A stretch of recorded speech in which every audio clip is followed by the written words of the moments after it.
ফার্স্টে ছিল ক্যাটরিনার মতো, তারপরে এখন শুনি যে তৃপ্তি ডিমরির মতো, তারপরে কখনো শুনছি নরা ফাতেহের মতো। চারজন নায়িকার সাথে কাজ করতে গিয়ে আমাদের ছেলেদের পুরুষদের প্রেশার উঠেছে কিনা, উনি নিজেও একজন পুরুষ, উনি পোস্টার দেখেছেন, সব জায়গায় দেখেছেন, উনি সিনেমাটাও হয়তো দেখেছেন। এত সুন্দরী সুন্দরী মহিলারা যেখানে আছেন, নায়িকারা যেখানে আছেন, প্রেশার ওঠাটা স্বাভাবিক। অ্যাজ ইন সবাই সরি, মেয়েরা যেখানে আছে, নায়িকারা যেখানে আছেন, ওখানে প্রেশার ওঠাটা স্বাভাবিক। এত সুন্দর, একজনের থেকে একজন সুন্দর, একজনের থেকে একজন খুব ভালো অভিনয় করেছে, কাজে প্রেশারটা উঠবে। যে অডিয়েন্সরা আমাকে হাতে ধরে ধরে বলছে যে এই সিনেমাটা এরকম হয়েছে, ওরকম হয়েছে, হাইপার লিঙ্ক, মানে দর্শক এখন সিনেমা বুঝে, বাংলা সিনেমা। সো আমরা অনেক বেশি গ্রেটফুল আপনাদের সবার কাছে, দর্শকদের কাছে, যে আপনারা প্রেশার কুকারকে এত ভালোবাসা দিচ্ছেন। কাছের মানুষ না, আমার কাছের মানুষ আমার ভীষণ ওয়েল উইশার। সো আমাকে আমার কাছের মানুষরা সবসময় সাপোর্ট করেছে, দেখি তো আমি আজকে এখানে আছি। এরকম হয়নি যে আমার কাছের মানুষরা আমাকে সাপোর্ট করছে না বা আমাকে এটা নিয়ে নেগেটিভ কিছু বলেছে। এখন পর্যন্ত প্রেশার কুকার নিয়ে আমি আমার কোনো কাছের মানুষের কাছ থেকে নেগেটিভ কিচ্ছু পাইনি। All the love I got. Bubly আপুর সাথে আমার শুধুমাত্র একদিন দেখা হয়েছে আমাদের পোস্টার শুটিংয়ের দিন। She is so lovely, she is such a sweet heart.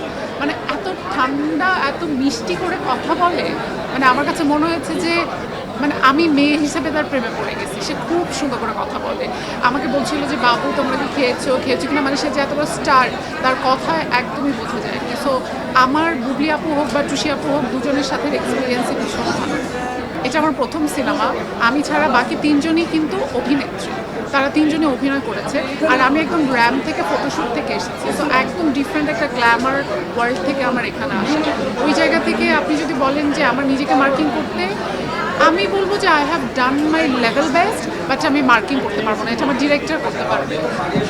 আপনারা সবাই জানেন যে রাস্তা একটা সিনেমা আসার কথা ছিল জ্যাজের, তো ওইটাতে কিন্তু আমি, সিয়াম এবং রাফি, আমাদের মানে রাফির আমাকে আর সিয়ামকে নিয়ে এটা প্ল্যান ছিল। তো সামহাও কোনো একটা কারণে, প্রডিউসার থেকে ইস্যুর কারণে সিনেমাটা হয়নি। তো আমি সবসময়, রাফি যেহেতু আমার অনেক পুরনো বন্ধু, আমি বরাবরই বলেছিলাম যে আমার মানে স্টার্টিংটা যদি হয় তাহলে এটা রাফির সাথেই হবে। আল্লাহ হ্যাঁ, আমি তো প্রত্যেকটা সিনেমা দেখার জন্য এক্সাইটেড, এবং আমি প্রত্যেকটা সিনেমা দেখবো। আমি আমার ফ্যামিলি নিয়ে বনলতা এক্সপ্রেস দেখবো, আর দম তো অবশ্যই দেখবো। মানে দম এত বড় বাজেটের একটা সিনেমা, আর প্রিন্স তো এটা তো আসলে কিছু বলার বাকি রাখে না। মেগা প্রথম থেকে ভীষণ ভীষণ ভীষণ চাপ অনুভব করছিলাম যে এত বড় বড় সিনেমা আসছে, মানে আমাদের সিনেমা প্রেশার কুকার, আবার এত ভিন্ন ধারার সিনেমা, সেটা হিট হবে কি না। বাট এখন যখন দর্শকের থেকে ভালোবাসা পাচ্ছি, এখন ওই প্রেশারটা একটু কমে গেছে, যে না ঠিক আছে, দর্শক প্রেশার কুকারকে অ্যাকসেপ্ট করছে। আপু, অনেকে বলছেন এই সিনেমাটা নাকি ফ্যামিলি দেখে না, মানে ফ্যামিলির সাথে দেখা যাবে না, গার্লফ্রেন্ড বয়ফ্রেন্ডের সাথে দেখা যাবে, এটা কি সত্যি? এরকম না আসলে, মানে এখানে কিছু সিন আছে যেগুলো হয়তো বা 18+।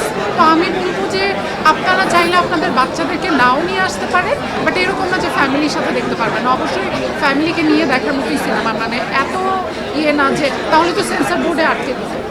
সেন্সর বোর্ড যখন অ্যালাউ করেছে, তার মানে আপনারা আপনাদের ফ্যামিলিকে নিয়ে দেখতে পারবেন। হয়তোবা ইম্যাচিউর বাচ্চাদেরকে, বেবিদেরকে দিয়ে না নিয়ে আসলেই ভালো। আমার কিন্তু 5 বছর ক্যারিয়ারে, আমি 5 ইয়ার্স ধরে ইন্ডাস্ট্রিতে অ্যাজ এ মডেল। তো 5 বছর ধরে আমি যখন এসেছি তখন থেকেই শুনছি যে ক্যাটরিনার মতো লাগে। তো ফার্স্টে ছিল ক্যাটরিনার মতো, তারপরে এখন শুনি যে তৃপ্তি ডিমরির মতো, তারপরে কখনো শুনছি নরা ফাতেহের মতো। সে যে বলিউড অভিনেত্রীদের মতো লাগে, এটা বিকজ অফ মেবি আমার স্কিন কালার বা হাইট। তো এই কমপ্লিমেন্ট শুনে শুনে আমি বড় হচ্ছি। আমি কিছুদিন আগে প্রথম আলোতে গিয়েছিলাম, আরও অনেক জায়গায় গিয়েছিলাম, সবাই একই কথা বলতেছে। এটা নিয়ে মানে আই লাভ ইট, বাট আমি আমার মতোই থাকছি, আমি স্নিগ্ধা চৌধুরী হিসেবেই পরিচিত হতে চাই।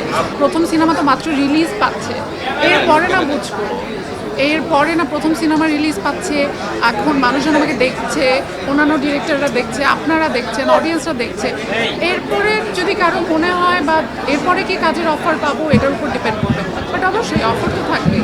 আমি তো অভিনেতা হওয়ার পাশাপাশি একজন দর্শকও, কাজেই যত সিনেমা আসবে as a audience, as a part of this industry, I will be very happy. এবং মানুষ অনেক সিনেমা দেখুক, ভালো ভালো সিনেমা আরও আসুক, আমি এটাই চাইবো। এটার জন্য কোনো চাপ নেই। আরেকটা বিষয় থাকে আত্মতৃপ্তির যে একটা বিষয়টা, যে এই ক্যারেক্টারটা প্লে করে আত্মতৃপ্তি পেয়েছি বা এই সিনেমাটা করে আমি মনে শান্তি পেয়েছি, এই বিষয়টা কিরকম হয়েছে আপনার সঙ্গে কখনো? আমি এই এবার যে ঈদের সিনেমাটা মুক্তি পেল, এটা নিয়ে জানতে চাচ্ছি। ঈদের সিনেমাটা তো এসছে রাফি ভাইয়ের হাত ধরে। রাফি ভাই আমাকে ঈদে একটা সিনেমা দিয়েছেন যেখানে আমি কাজ করেছি। আই বিলিভ রাফি ভাই শুধু এটা আমাকে বলেননি, স্নিগ্ধা, আমি, ফাইজুল, ইভেন মারিয়া, আমাদের সবাইকেই বলেছে। এমনভাবেই বলেছেন যে উই অলওয়েজ ট্রাস্টেড হিম, আমাদের ওনার উপর একটা ভরসা ছিল, বিশ্বাস ছিল। এবং আমি পার্সোনালি আমারটা বলতে পারি যে এই ক্যারেক্টারটা প্লে করে আমি যতটুকুই প্লে করেছি আমার সম্পূর্ণ আত্মতৃপ্তিটা আছে।